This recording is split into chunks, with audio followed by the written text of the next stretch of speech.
So hey guys, I did not get to do a video before the procedure, but I'm coming to you live after the procedure in order to make sure I'm catching my feelings in real time. What procedure I'm talking about?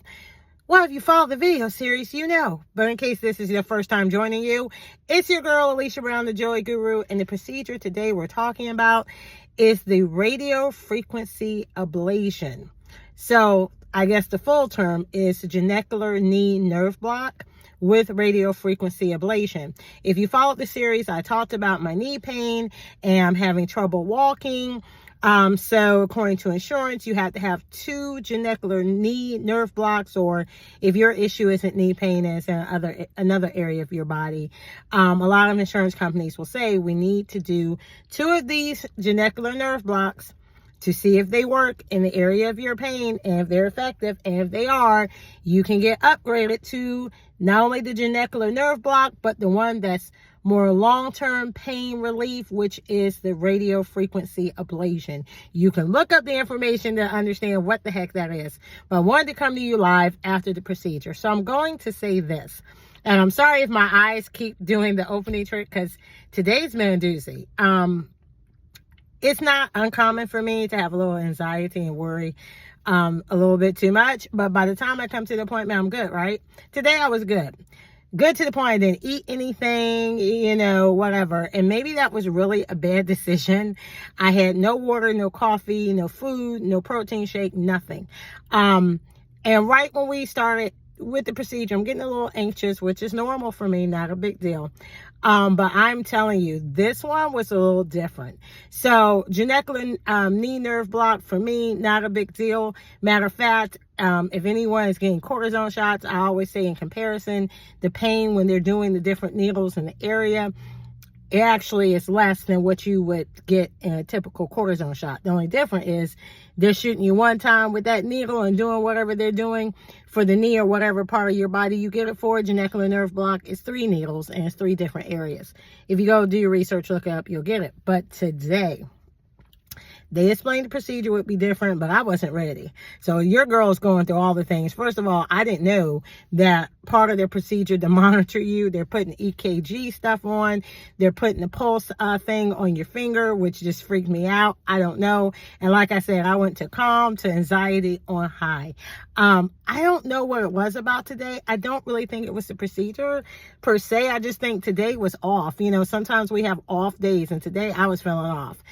Matter of fact, the pain's a little bit, in the left knee was a little bit heightened, which was weird to me, because I'm like, I've been feeling pretty good all the way up until we got to this particular procedure.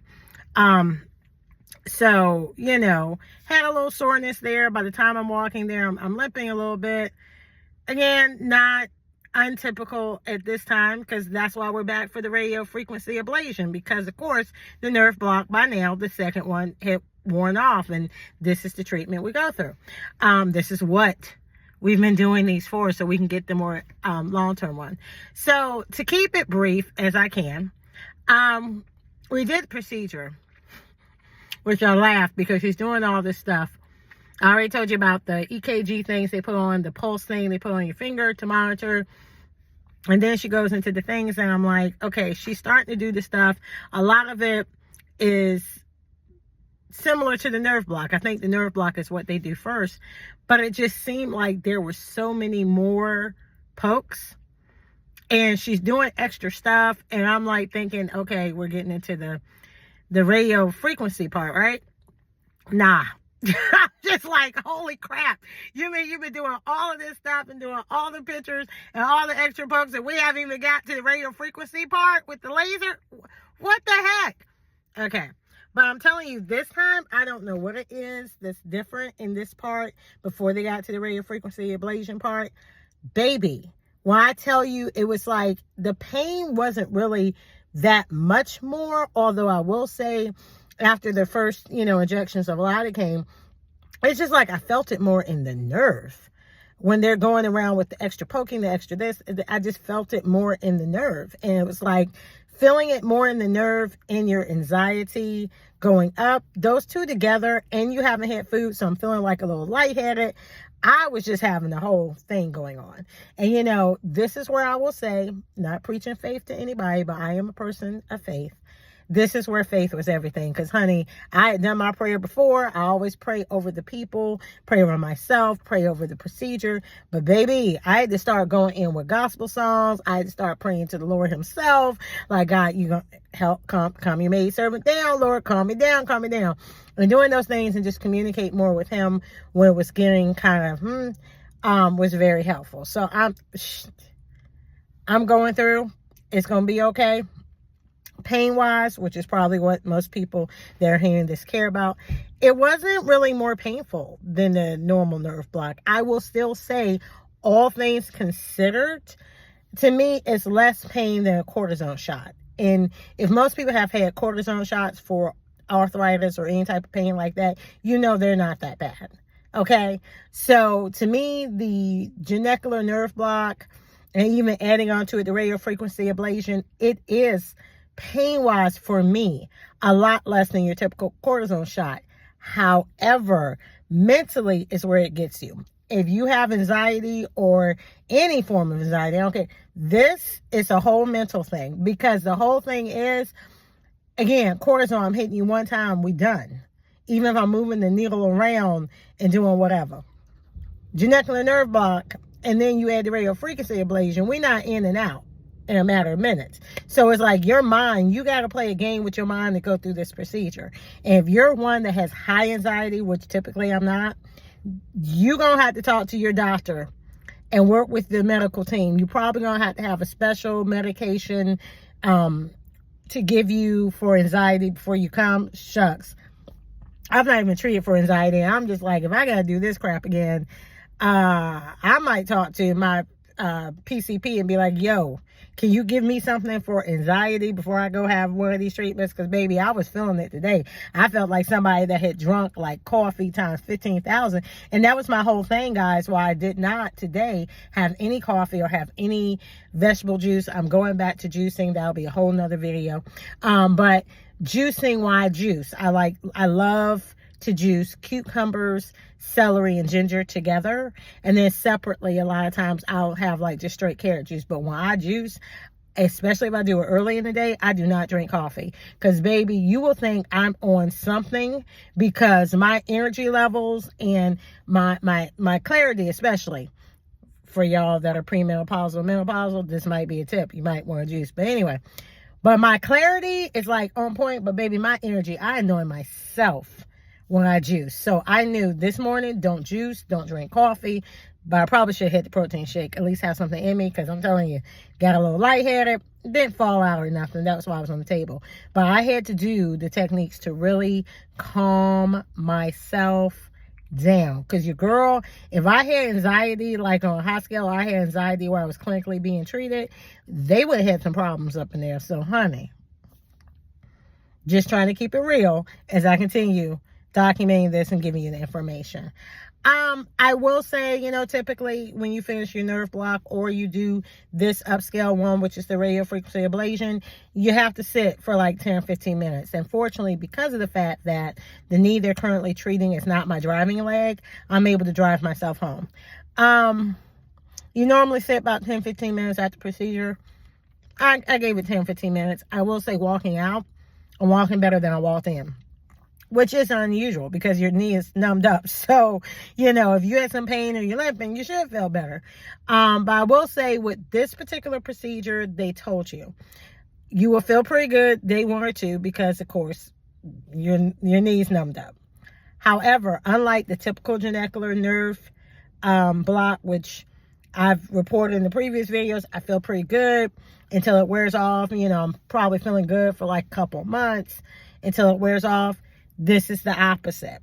So you might experience, from what I've been told, and I will report later, more soreness, more uncomfortableness, more issues for the first 6 to 8 weeks, because whatever the benefits of this are, takes about 6 to 8 weeks to come in. And I got something special to tell you about what happened to your girl, which is why mine may not last as long.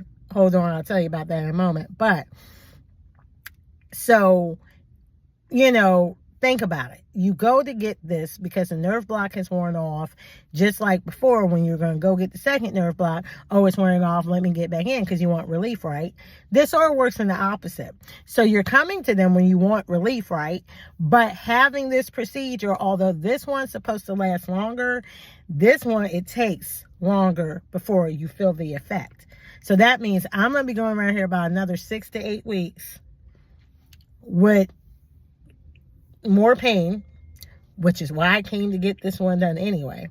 But it's manageable for me. You know, in this season, I've had to do a lot of, you know, unfortunately, there's events don't go to every now and then. So if you see me live at an event, that's an effort that day.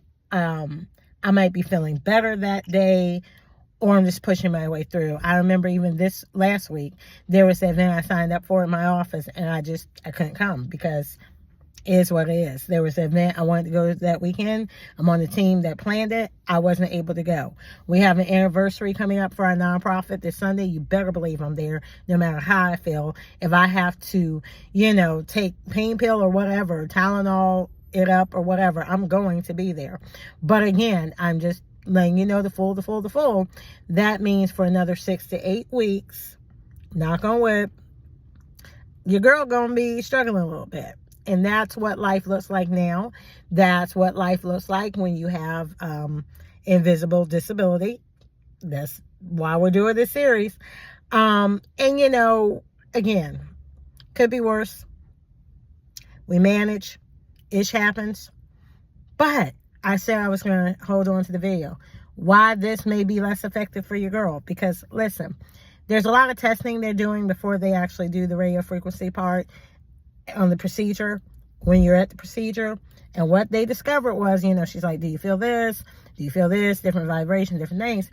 And she said, well, you're not the only one this happens to, but the way your body genetically is set up, because you could feel some of those things, we were not able to do the whole radio frequency ablation. And I said, well, how much were you able to do? And she's like, about 50%. Yay me. So that means whatever effectiveness it's supposed to have, and typically they say is 6 to 12 months, I don't know how much your girl's going to have. But I will say this. Any improvement when you're going through pain issues and mobility issues is a win. So my thing is, I heard her and what she says, but one thing again, this is where being a person of faith comes in. I trust God, and I trust God that the improvement that this is supposed to have, if they were able to do the full procedure, he will have it that way or better. Actually, that was one of the things I was praying when we went in. So I hear what she's saying clinically. I'm hearing what she's saying scientifically, but I know God is the ultimate physician. He's the ultimate healer. They wouldn't have the ability to do what they do if it was not for him. So I am trusting God that whatever the relief is, even the times may be expedited. They say 6 to 8 weeks. I might feel it 2 weeks because that's the God I serve. But if it does go the way they say, I'm glad for that. I know that we have some travel coming up, I think late July, if I choose to go. That's on, and of course, vacation is coming up for my family. So I knew the first half of this year, I really wasn't going to be physically present to a lot of things. That's just some decisions you have to make as far as your care, your self-care, and what's good for you. And, you know, you hear me on some other parts of my platform, that's one of, I think, it's a lot of people, business owners, community leaders, spiritual leaders, people in general in the United States. You push yourself to the point too far. And you will have people tell you, push. No. Sometimes you need to sit down. Now, that's not the same as laziness. But you know what you go through. You know what you're going through in your body. You don't have to announce that to anybody. You don't have to say it to anybody. You don't have to tell nobody nothing. There's this part I'm very transparent about. There's other things I'm not sharing with you because that's my business and I don't have to. But you got to take care of yourself. And self-care, this is what's so silly. It doesn't always look like, it shouldn't always look like, majority of it, what's on the outside. People are, you know, I call them beautiful corpses because you put all this intention in makeup, skincare, your hair, your lashes, your eyes, your nails. What about your mind? What about your spirit? What about your emotional? And exactly, what about your mental health?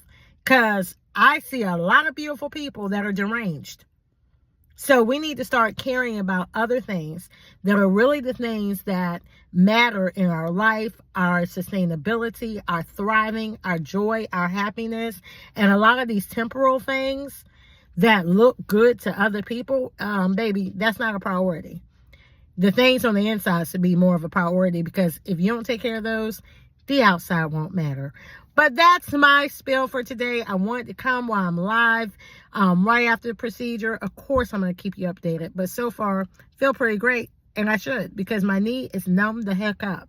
So I'm going to get home. Yesterday was Mother's Day. Had a great time with my mom. We even went out. One of the things I made sure of, I said, I'm not going to put it on today and try to do it for my appointment and procedure. So we went out with some other healthy things I wanted. Thank God, because I'm like, you don't know how you're going to be at the procedure. You're going to want to have things already prepared. You're going to want to have all the things you want for your specialty meals so you can eat healthy and have zero excuses. We even went a couple of days before that and did additional things I wanted to buy and get just for my overall juicing. I told you I'm back on vegetable juicing. We get one life, guys. So take care of it. Be the best you are. And even if you're dealing with some type of illness or invisible disability or whatever your struggle is, make sure you do the things that honor you, honor your body, and not have a defeatist attitude. One thing about me, I always say this on my platforms, I never give up. So I don't care what it looks like. If I have to temporarily pause, I would temporarily pause, because when I come back, it's all systems to go. So we only get one life. You want to live the best life you can have. If you have to have a new normal, that's fine. But live the best you can. So with that being said, it's your girl, the Joy Guru. Bye-bye for now.